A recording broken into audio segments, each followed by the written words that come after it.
Have you ever kept a promise so heavy that it felt like the only thing keeping you alive? My father, on his dying bed, made me swear that I would never let anyone steal the land that had been in our family for generations. And I promised him. I promised with my whole heart. But what I didn't know was that the person who would try to take it was my own blood.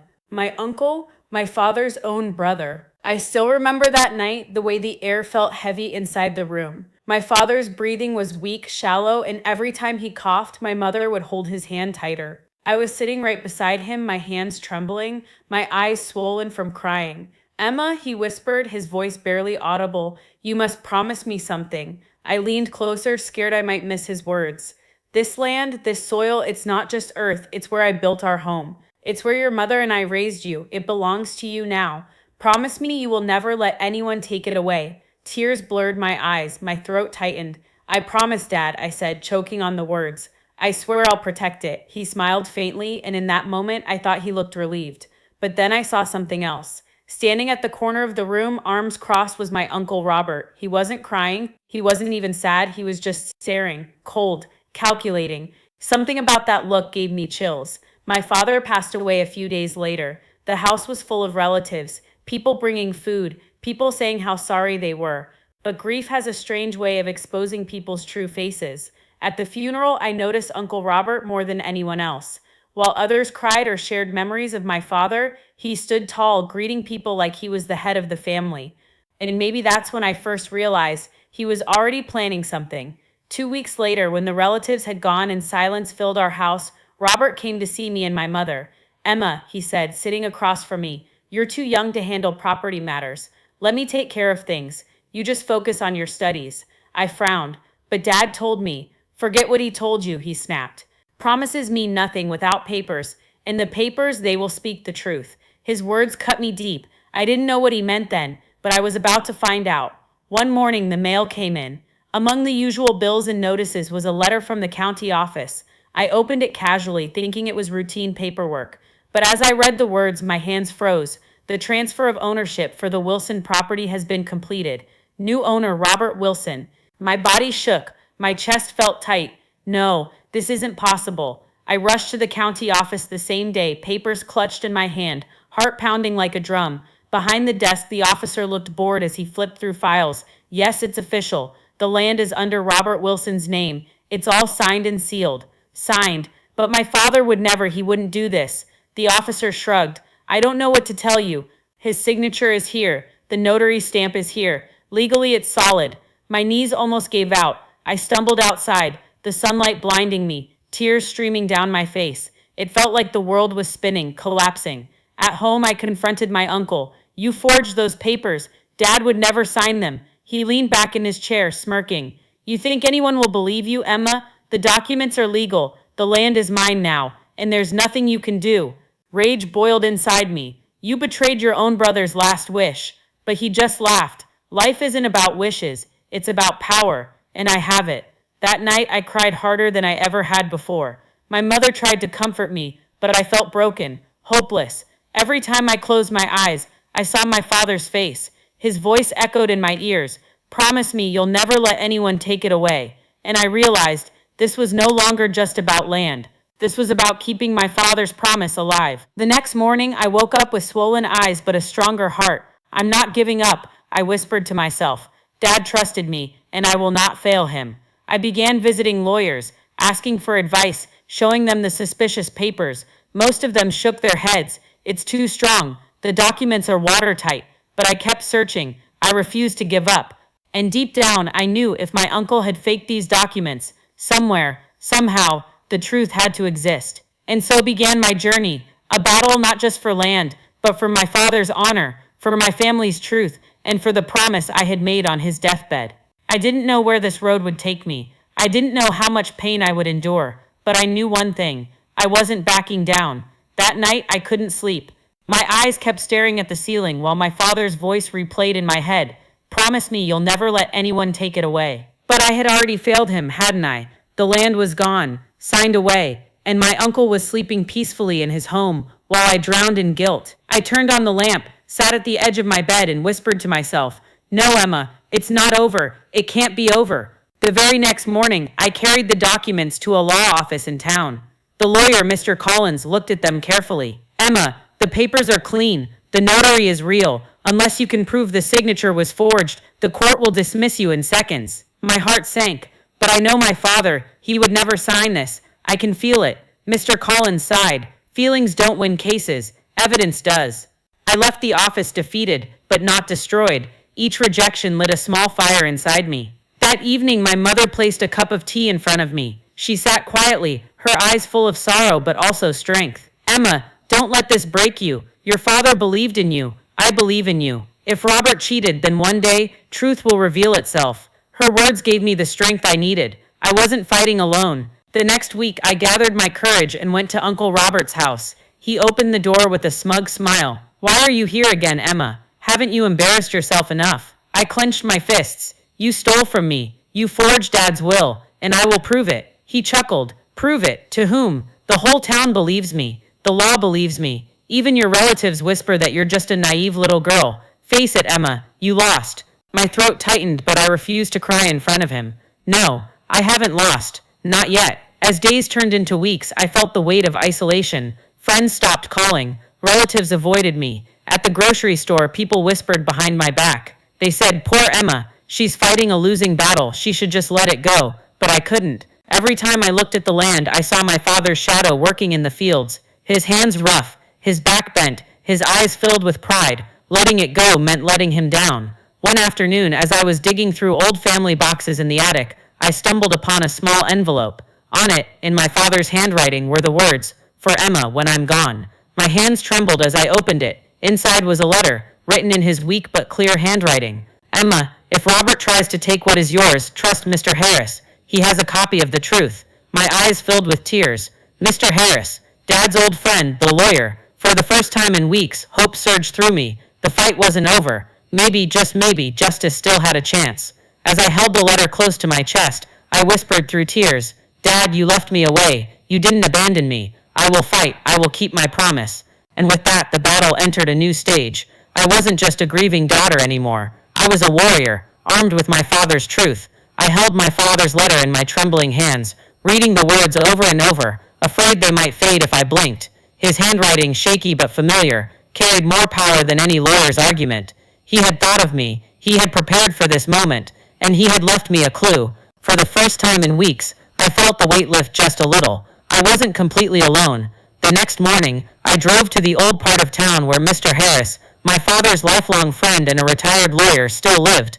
His house looked tired, the paint peeling, the fence leaning, but the moment he opened the door, I saw recognition flash in his eyes.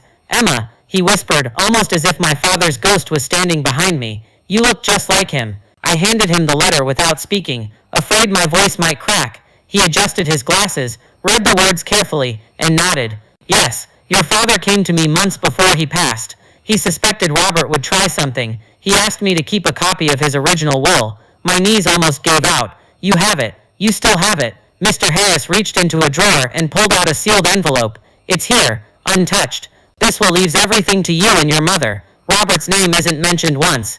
Tears blurred my vision as I clutched the envelope to my chest. All this time I had been fighting with nothing but grief and instinct, while the truth was waiting for me right here. That night, I spread both documents side by side, the forged one Robert had presented, and the original will my father had trusted to Mr. Harris. The differences were clear. The handwriting, the witnesses, even the dates. My uncle had been clever, but not clever enough. My mother touched my shoulder softly. Emma, this doesn't mean the battle is won. Robert will fight back. He has money, power, and connections, but at least now you're not fighting blind. I nodded. We have the truth. That's all I need. The next days were a blur of preparation. I returned to Mr. Collins, the lawyer who had dismissed me before, and laid the documents in front of him. His eyes widened. Emma, this changes everything. With this, the court can't ignore your claim. This is proof. Strong proof. For the first time, he looked at me not with pity, but with respect. You're tougher than I thought. Court dates were set. Papers were filed. My uncle's smug confidence began to crack the moment he was served. He stormed into our driveway one evening, his face red with fury. You think a piece of paper will stop me? I built this town's respect, Emma. Nobody will believe you over me. I stood tall, though my hands shook at my sides. They don't have to believe me. They'll believe the truth. As he drove off, my mother whispered, Be careful. Cornered men are dangerous. She was right. Whispers spread around town faster than wildfire. Some people began to doubt Robert. Others said I was dishonoring the family name by dragging him to court. I walked through the market hearing both sides, their judgment cutting me like knives. But every time my faith wavered, I remembered my father's voice. Promise me you'll never let anyone take it away. The trial began on a rainy Monday morning. I sat in the courtroom, my palms sweaty, my throat dry but my resolve unshaken. Robert sat across from me, polished in his expensive suit, glaring at me like I was nothing more than dirt under his shoe. His lawyers smirked, whispering strategies. Mine, though less polished, held the truth in their hands. When Mr. Harris testified, holding the original will, I saw Robert's expression falter for the first time. He leaned forward, whispering furiously to his lawyer. The judge studied the papers carefully, his brow furrowing. My heart raced so hard I thought it might break through my chest. Robert's lawyer tried to discredit Mr. Harris, calling him old, forgetful, unreliable. But when handwriting experts confirmed that my father's signature on Robert's version was forged, a hush fell over the courtroom. My uncle slammed his hand on the table. Lies. All of it. She's manipulating you. But this time his words rang hollow. For the first time, people looked at him with doubt instead of admiration. I closed my eyes for a moment and imagined my father standing beside me. I whispered silently, "We're doing it, Dad. We're bringing the truth into the light." The trial stretched for days, filled with arguments, cross-examinations, and painful memories. But with each passing moment, I grew stronger. I wasn't just defending land. I was defending my father's honor, my family's dignity, and my own future. Finally, the judge announced that his decision would be delivered in 2 weeks. The waiting was torture. Every day felt like walking on broken glass. Some nights I wanted to give up, to hide, to escape the pressure. But then I'd look at the land from my window, the fields my father had worked, the soil he had bled into, and I knew surrender was not an option. One evening, my mother said quietly, "Emma, no matter the outcome, your father would already be proud of you, because you fought." Her words sank deep into my heart. I wasn't fighting only for victory. I was fighting because it was the right thing to do. When the day of the final judgment arrived, the courtroom was packed. Neighbors, relatives, even strangers filled the benches. Robert sat with his jaw tight, pretending confidence, but his eyes betrayed him. I held my mother's hand so tightly I thought I might crush her fingers. The judge cleared his throat and began to read. My pulse hammered in my ears, drowning out his first words. Then I caught the sentence that mattered most. The court recognizes the original will as authentic, and hereby returns ownership of the estate to Emma Wilson and her mother. Gasps filled the room. My knees shook, tears spilling freely down my cheeks. Robert's face turned pale as his world crumbled. I hugged my mother, both of us crying, both of us whispering my father's name. In that moment, I felt him with us, smiling through the rain of tears. If you followed me through this journey, thank you for listening to my story. My fight for justice was painful, but it proved one thing, that truth, no matter how buried, always finds its way back to the light. If you want to hear more stories like mine, don't forget to subscribe to this channel, share this video with someone who needs hope, and keep believing that justice is worth fighting for. The courtroom emptied slowly, but I stayed in my seat, unable to move. My hands were still shaking, my chest still heaving with the rhythm of relief. People approached me, some offered quiet congratulations, others only nodded awkwardly, ashamed for ever doubting me. But none of their voices mattered. All I could hear was my father's promise echoing in my mind. "This land is yours, Emma. Protect it." Robert stormed out before the judge even finished his final words. His footsteps echoed down the hallway, heavy with rage. I knew this wasn't the end of his bitterness. He would carry his anger like a weapon, maybe even look for ways to strike again. But legally, his power over us was finished. The land was back where it belonged. I walked out into the sunlight with my mother beside me, holding her hand the way I used to when I was a child. For the first time since my father's death, the world didn't feel like it was collapsing. It felt like it was opening. That evening, we stood on the porch overlooking the fields. The golden light of sunset stretched across the soil, painting it in colors too beautiful to describe. My mother whispered, "Your father would be so proud." I nodded, too choked with emotion to answer. But victory didn't erase the scars. The town had watched me fight. Some had supported me, some had mocked me. I had walked through whispers, faced humiliation, and lived with doubt pressing on my chest like a stone. And yet here I was, still standing. In the weeks that followed, life began to find a new rhythm. The paperwork was finalized, the land officially ours again. I spent mornings walking the fields, touching the wheat, smelling the earth, reminding myself that this wasn't just property, it was legacy. One day, I found my father's old notebook tucked in the barn. His handwriting filled the pages, plans for crops, sketches of improvements, dreams for the future. I ran my fingers over the ink and whispered, "Don't worry, Dad. I'll carry this forward." My mother and I started working together, repairing fences, painting the farmhouse, and little by little, restoring not just the land, but the spirit of our home. Neighbors who had once doubted us began to stop by with kind words, even offers to help. Slowly, trust began to rebuild. But I also knew my story wasn't unique. Families everywhere face betrayal, injustice, and battles they never asked for. And too often, people give up because the fight seems impossible. That's when I decided I would not keep my story locked away. I would share it. At first, it was just a journal. Late nights, sitting by the window, I wrote down everything. My fears, my anger, my pain, my victories. Words poured out like a flood, and each page felt like another weight lifted. Soon, my journal became a book draft, and then an idea. If my story could give hope to even one person standing on the edge of despair, then telling it was worth it. I reached out to a local publisher, nervous but determined. To my surprise, they listened, they believed, and they wanted the story. On the day my book was printed, I held the first copy in my hands and cried, not because of the pages, but because of the journey they represented. Pain transformed into purpose, loss turned into legacy. The book brought attention I never expected. People from other towns, even other states, reached out to say my story had given them courage. Some were fighting greedy relatives, some were battling corporations, some were just trying to hold their families together. Every message reminded me that my pain hadn't been wasted, it had been repurposed into light.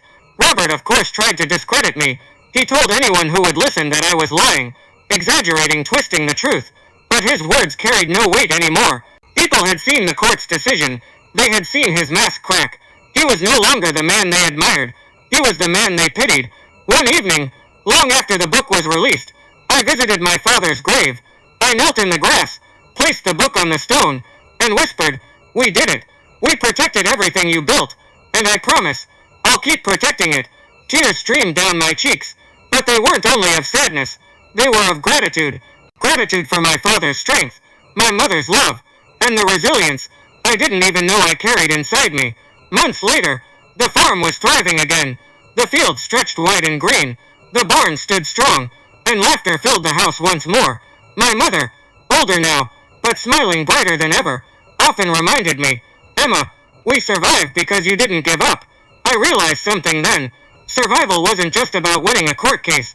It was about refusing to let betrayal define me. It was about choosing to rise when everything pushed me down. And it was about turning pain into a story that could guide others through their own storms. Today, when I walk across our land, I don't just see soil and crops. I see strength. I see love. I see proof that truth can survive lies, that hope can outlast despair, and that even in the darkest nights, dawn always comes. If you've listened to this journey, I want you to remember something. No matter what you're facing, you have more strength inside you than you know. The world may try to silence you, betray you, or break you, but if you keep fighting, if you hold on to the truth, you will rise. Thank you for walking with me through this story. If it moved you, please subscribe to this channel, share it with someone who might need hope, and leave a comment with your thoughts. Every story matters, and your voice can inspire more than you think.